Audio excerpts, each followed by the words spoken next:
Hello and welcome to Black Voices Artist Chat. I have with me Petal d'Avril, who is performing her show this Friday at 7 p.m. And her show is called Forgetting But Not Forgotten. Yes.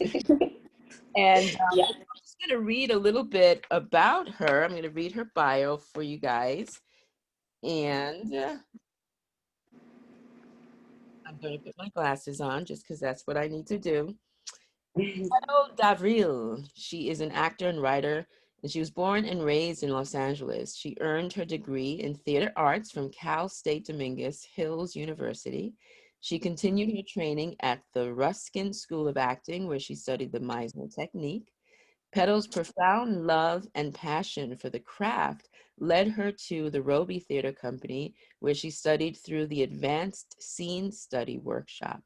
Petal She debuted in the Roby Theater's world premiere of the magnificent Dunbar Hotel at the Los Angeles Theater Center. And I know Lee Simon, who wrote that. So it's very beautiful Yeah. here. It's a small world, isn't it?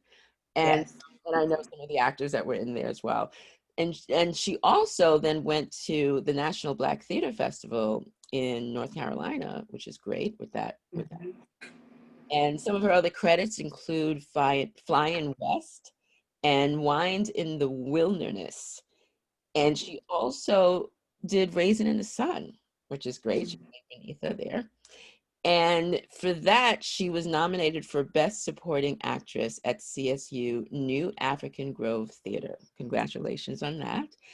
And so her show, which is near and dear to her heart, was developed through healing and self-love. It debuted at the Wi-Fi Theater as part of Solo Fest in 2019, and also at the Hollywood Fringe Festival this past June. So why don't you tell us a little bit more about your solo show? Okay. Hello. Hi. Yes. So, Forgetting Not Forgotten is the name of my piece. And it began as a process to heal. Um, and it's been a roller coaster, to say the least.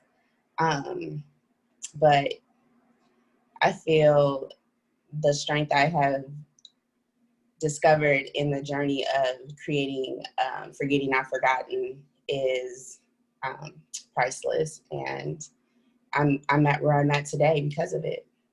Beautiful. So do you feel like you've healed, and have you had experience with other people that have seen your show telling you that that you've inspired them, or that they've healed as well from watching your show?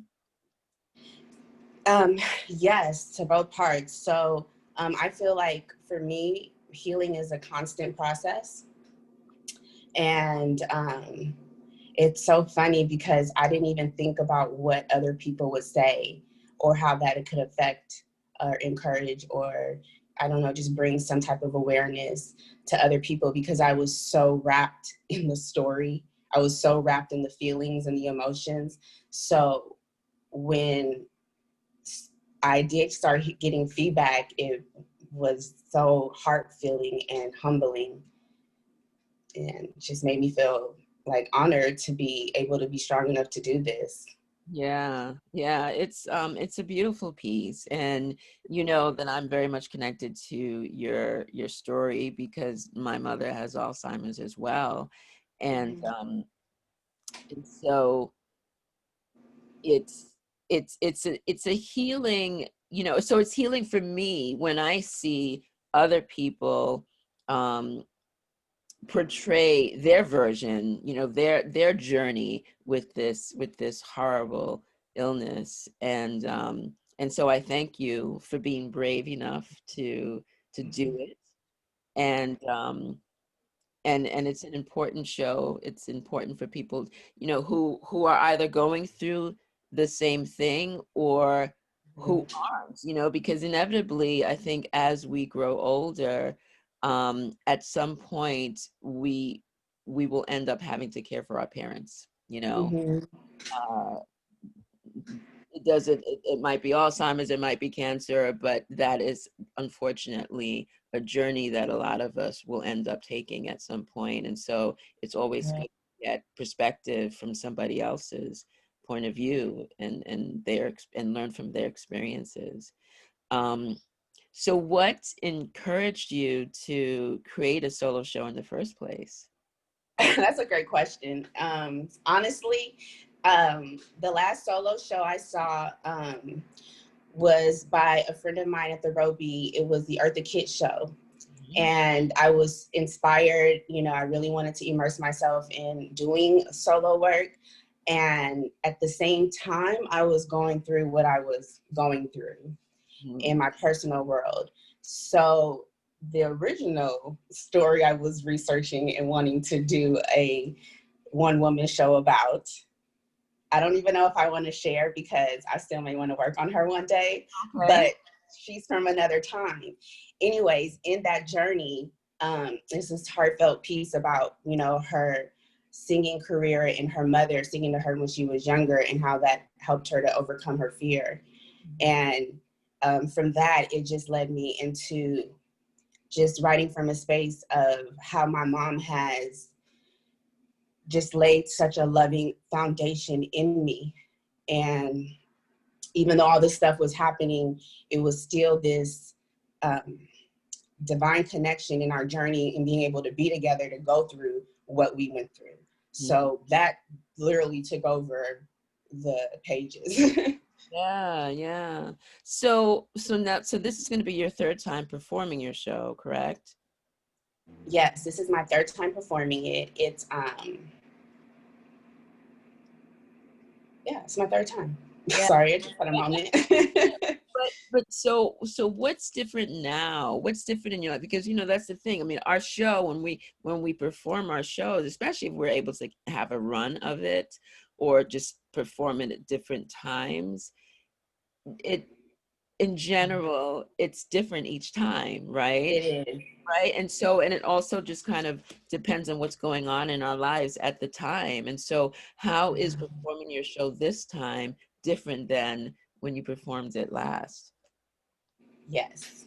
Okay, so last time, the very first time I performed it, which was at Whitefire for the solo festival, um, I was drenched in pain. I was drenched in emotions. I was drenched in anger. I was drenched in so much confusion. Um, Still, I felt like I felt like I missed my mom so much. It made me sick. It felt like I still didn't feel like I was healed after performing it. I felt like, I don't know, I just felt disconnected from self.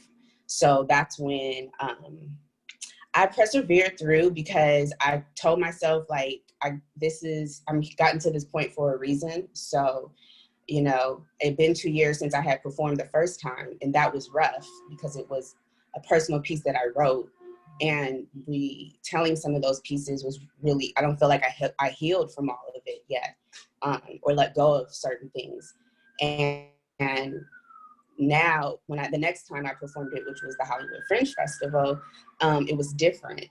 It was, I don't know, I felt like I was getting back into my groove of performing. And then, you have a set of performances. So it really, by the end of that journey, I felt really proud of myself. I felt like I could feel the strength. I felt connected to the piece in a different way. And I just was happy that I overcame that internal part of my journey of the first time I performed. So now performing it, I've been doing a lot of deep soul searching and even asking myself, like, why am I telling this story? And it's because I discovered a divine self-love that it just, I cannot ignore it. And I cannot, um, I don't know, I can't always make sense of it, but I'm flowing with it and I'm in the connection of that. And that's what's led me to be able to speak in a voice of where I feel more empowered to tell this story now than I felt the first time I told the story. Wow. Okay. Beautiful. And so, lastly, what would you like the audience to take away? I would like the audience just to take away whatever falls on you, whatever resonates, whatever you connect to. Mhm. Um, and just gratitude for tuning in. It's not easy to tell your story, and to have support in that community has been a very grateful, humbling experience. And I would also say that, you know, just do it. You know, if you see something and feel compelled to speak upon something and you're empowered by something, um, I just say persevere and find that strength in you, and, just do it Yeah. and continue to support solo theater. And I hope you check out the show. Yes, beautiful. All right, so there you have it. Check out the show. See this beautiful, talented young lady, Petal Davril, in her solo show on Friday at Yes, 7 p.m. And that's the 6th, Friday the 6th. this And Friday. Yeah. yeah, this Friday, well, we'll air this tomorrow, post it tomorrow. Tomorrow. Right. So yeah, exactly. Soon. Just get your ticket. So Right. www.whitefiretheater.com. You can go there to get your tickets, and we will see you there. All right. See you guys. Thank you. All right.